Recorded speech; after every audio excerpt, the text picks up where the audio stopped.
Assalamualaikum warahmatullahi wabarakatuh. Alhamdulillah. Allahumma salli wa sallim wa barik ala sayyidina Muhammad wa ala alihi wa ashabi man irtadah ma ba'd.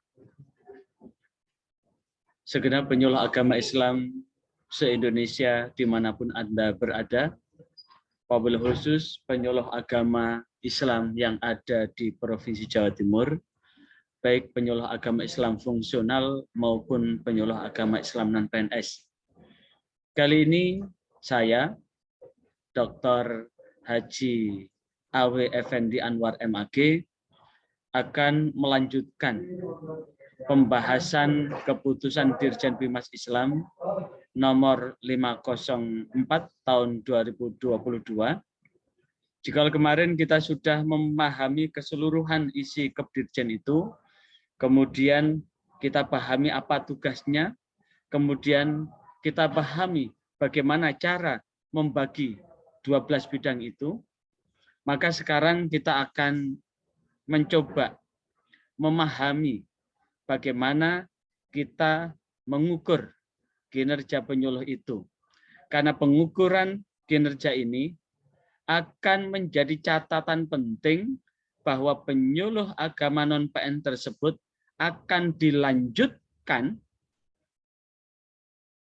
kontraknya sebagai penyuluh agama atau sampai di situ, maka pengukuran ini penting. Karena bagaimanapun juga ketika Dirjen Bimas Islam mengajukan anggaran buat penyuluh, maka yang paling pertama adalah ditanya output kontribusi penyuluh itu apa.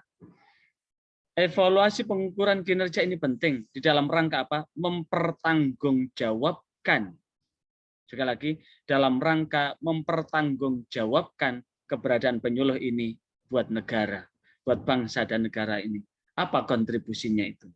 Karena itulah, sebelum kita lanjutkan pembahasan ini, tolong bila channel ini dianggap penting dan bermanfaat buat kita semua, tolong jangan lupa like, komen, tentu subscribe guna menyambung tali silaturahim kita melalui AW channel ini.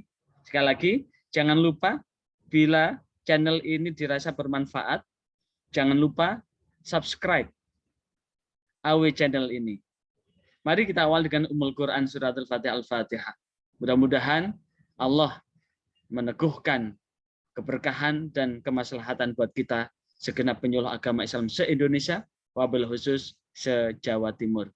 Dan izinkan saya untuk nge-share materi yang akan saya sampaikan pada kesempatan ini.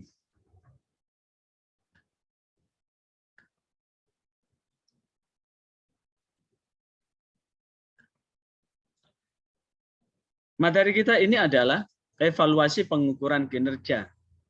Bagian dari ketentuan operasional tugas penyuluh agama Islam non-PNS pada bab 3 keputusan Dirjen Bimas Islam nomor 504 tahun 2022. Sekali lagi, jikalau masih ada yang bertanya, kapan Kepdirjen 504 ini berlaku? Yang jelas, dengan terbitnya Kepdirjen 504 tahun 2022 ini, maka Kepdirjen nomor 289 tahun 2017 dicabut dan dinyatakan tidak berlaku. Dan kapan Kepdirjen 504 ini diberlakukan adalah sejak tanggal ditetapkan, yaitu ditetapkan di Jakarta tanggal 6 Juni 2022. Berarti Kepdirjen ini berlaku sejak 6 Juni 2022. Karena itu, ini sekarang sudah masuk bulan Juli, sebentar lagi Juli akan meninggalkan kita, masuk untuk bulan Agustus, maka tolong kepada segenap pemangku kebijakan yang ada di kabupaten kota se-Indonesia dan se-Jawa Timur khususnya untuk segera mengimplementasi keputusan Dirjen ini. Pada materi sebelumnya kita sudah membahas tentang tugas penyuluh. Tugas penyuluh ada 2, tugas utama dan tugas penunjang. Tugas utama ada 2, tugas administratif dan tugas koordinatif. Kemarin sudah kita sampaikan di mana administratif yang wajib dilakukan oleh penyuluh adalah membuat peta wilayah, rencana kerja operasional, melaksanakan apa yang direncanakan, dan pelaporan. Yang akan kita bahas ini nanti adalah pelaporan itu. Di tugas utama sudah kita ketahui, di koordinatif sudah kita ketahui kepatuhan, loyalitas penyuluh agama Islam non-PNS mengikuti pertemuan, rapat, atau kegiatan yang diselenggarakan oleh penyuluh agama Islam fungsional dan oleh seksi terkait, dalam hal ini adalah seksi Bimas Islam.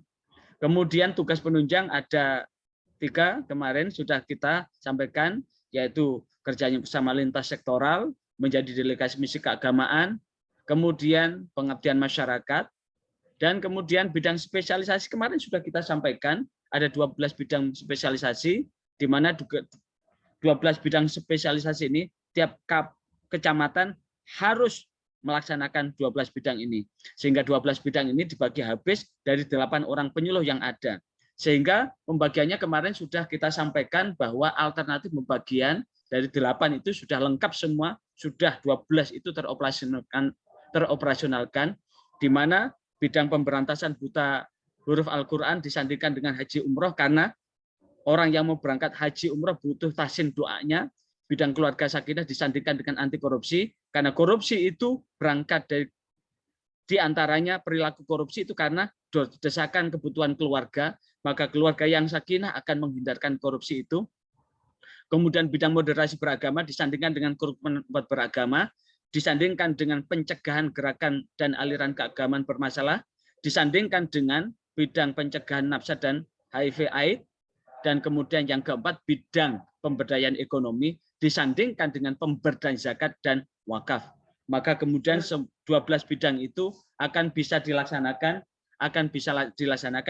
dengan sepenuhnya secara optimal. Dan mekanismenya sekarang, bagaimana mekanismenya kerja penyuluh agama Islam non-PNS itu sekarang? Yang kita bahas sekarang adalah mekanisme di dalam rangka mengimplementasikan tugas utama. Tugas utama tadi kan kok administratif, koordinatif, dan tugas penunjang, kemudian juga bidang pembagian tugas secara operasional sekarang, mekanisme kerja. Apa yang perlu dikerjakan sekarang? Yang kita bahas sekarang, sekali lagi saat ini adalah bagaimana mekanisme pelaksanaan kerja. Pada penyuluh sesuai dengan bidang tadi, di mana masing-masing penyuluh sudah pegang 2 bidang. Sekali lagi penyuluh sudah pegang 2 bidang. Dari memegang 2 bidang itu, seluruh penyuluh dari 8 orang, penyuluh berkewajiban untuk membuat perencanaan bimbingan penyuluhan. Membuat perencanaan bimbingan penyuluhan. Dan perencanaan ini dimulai dari menyusun monografi peta wilayah. Karena ketika mau melaksanakan bimbingan penyuluhan, jikalau belum punya monografi peta wilayah sasaran, maka kita diibaratkan masuk di hutan belantara yang gelap gulita sehingga tidak bisa berbuat apa-apa. Supaya bisa berbuat apa-apa, seluruh penyuluh berkewajiban menyusun monografi peta wilayah sasaran agar tahu apa-apa yang dibutuhkan dalam rangka melakukan kegiatan bimbingan atau penyuluhan. Setelah tahu potensi wilayah sasaran, maka masing-masing penyuluh di dalam rangka mengoperasionalkan kegiatan bimbingan penyuluhan wajib menyusun rencana kerja operasional. Dan rencana kerja operasional ini adalah menjadi landasan acuan atau menjadi acuan pelaksanaan bimbingan penyuluhan. Nah, pada saat pelaksanaan bimbingan penyuluhan inilah yang kemudian setiap penyuluh wajib memiliki 4 kelompok sasaran. Sekali lagi, setiap penyuluh wajib memiliki 4 kelompok sasaran. 4 kelompok sasaran itu 2 kelompok sasaran umum, 1 kelompok sasaran khusus, dan 1 kelompok sasaran berbasis media sosial. Siapakah yang masuk kelompok sasaran umum?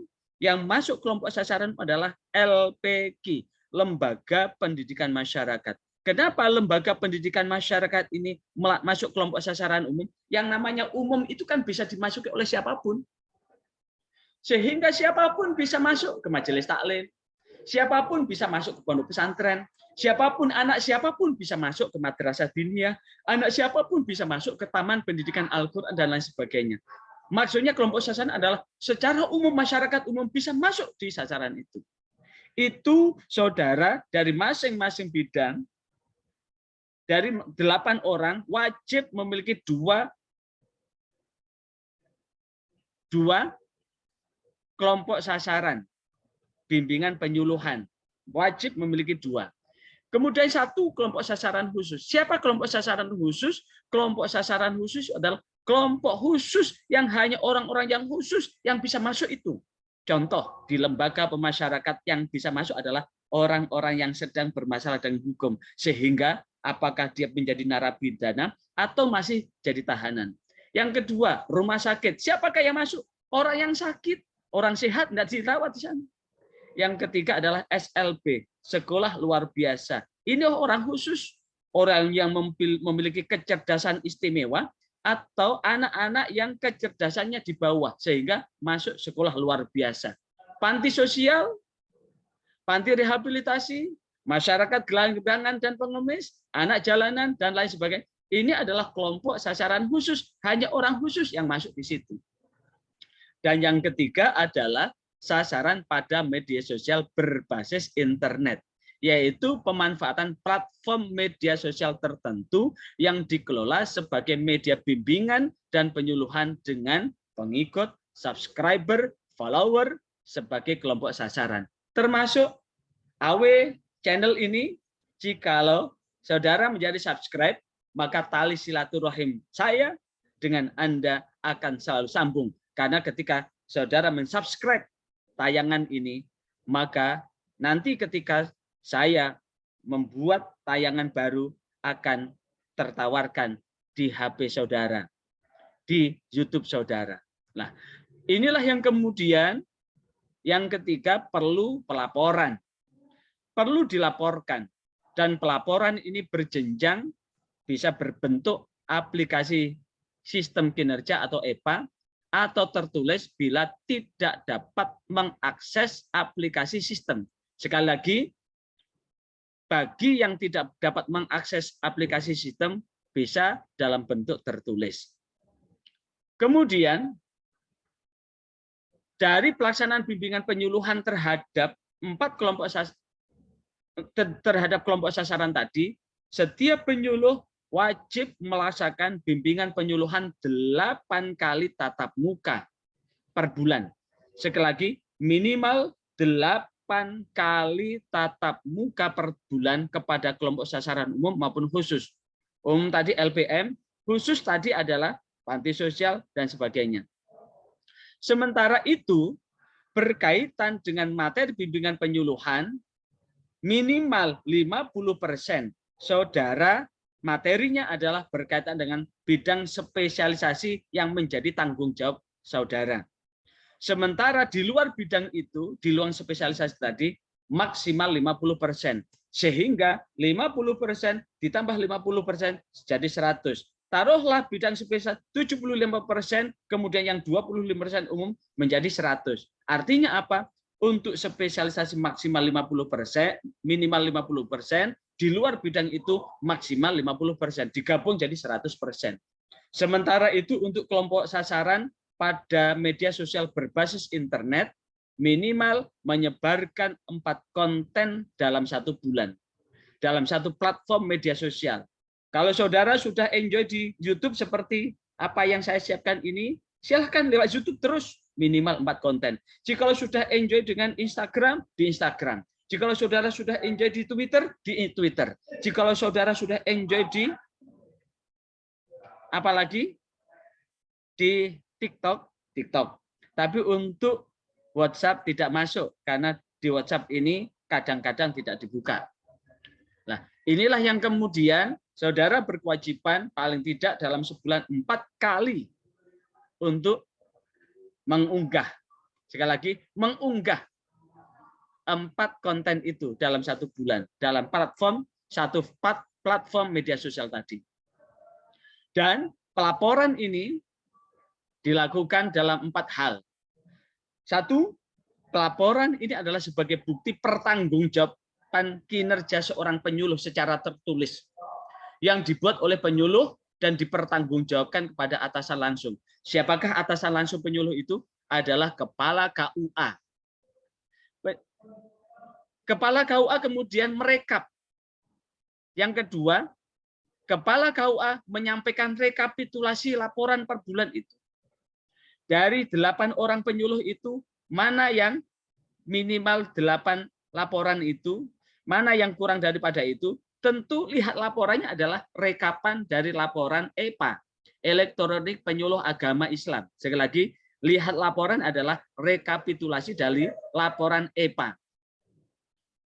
Kemudian, Kakan Kemenak, kemudian Kepala KUA menyampaikan kepada Kepala Kantor Kementerian Agama, kemudian Kepala Kantor Kementerian Agama meneruskan kepada Kakanwil, dalam hal ini ke Kabid, dan Kabid melanjutkan ke Direktur Penerangan Agama Islam.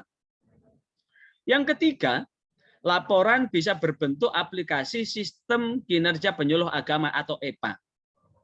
Atau laporan bisa dilakukan secara tertulis apabila tidak dapat mengakses aplikasi Sistem Kinerja Penyuluh Agama. Jikalau tidak bisa mengakses aplikasi EPA, maka penyuluh bisa menggunakan laporan tertulis. Bagaimana pun juga dari Sabang sampai Merauke ini ada sudut-sudut yang tidak bisa mengakses internet. Untuk bagi yang tidak bisa mengakses internet, maka diperbolehkan melaporkan secara tertulis. Di Jawa Timur dari 666 kecamatan ini, ada beberapa, paling tidak ada 7 kecamatan di wilayah Sumeneb yang agak kesulitan mengakses ini. Pengecualian pada 7 kecamatan itu boleh dengan tertulis. Tapi pada 659 kecamatan yang ada di Provinsi Jawa Timur, dari 37 kabupaten kota se-Jawa Timur, ini berarti bisa mengakses internet. Berarti pelaporannya wajib menggunakan elektronik penyuluh agama. Laporan pada bagian C ini paling singkat memuat informasi-informasi, dan itu sudah ada di EPA.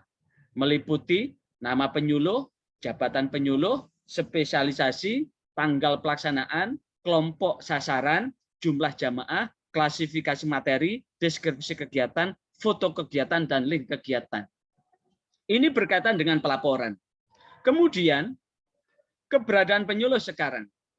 Karena atasan langsung adalah Kepala KUA, maka 8 orang penyuluh ini keberadaannya memang betul-betul harus bisa bermanfaat kepada institusi. Dalam hal ini Kementerian Agama, dalam hal ini adalah Kantor Urusan Agama.